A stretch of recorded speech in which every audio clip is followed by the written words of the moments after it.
جسد و 40 مالی حتی 40 مالی باما ملت هم بارد که دربش بر جربانی خود دربن و شخصی مبحث محشت مها مالم نکتیم به دوار عبادت شدن مال خو و تا گو بیش کلیبم امی مال خو بار کنه گنده خو بار یا ام باغیه حسن کپین وزینی و آبام جنینا گنده ما 150 مال بو هاتی 3 مالی و آب حال نبی او کنه وریا چه نبی ای گند بردن sorumuz yol ve su.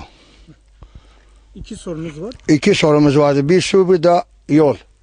Sorunama Reya, Ava Gunnina, Riya Gunnina, Gunji 156 mal gund habu ve gayro maya se su dkhana mana ave go mana ji ikhtiyarın gencek gund da namaya ave go mana ji halo devam be avju rabe ve gund boşalmış ve komple araziye matafd çe amna kanun icbar ave hayvana ke xo dikin sorunama av u re avana sahvona mli najmara am tkhanı gavna ke çebin.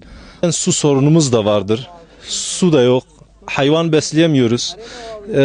Bahçelerimizi sulayamıyoruz. O yüzden 150-160 hanelik bir köy şu anda 30 haneye inmiş. Hepsi köyü terk etmiş.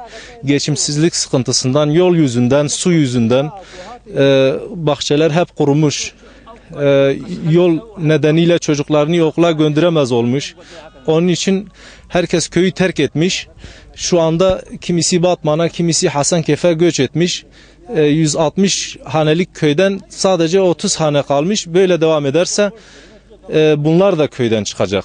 Burada çok kişi kalmak istiyor ama bu sorunlardan dolayı kimse kalmak istemiyor. Böyle devam ederse bunlar da çıkacak.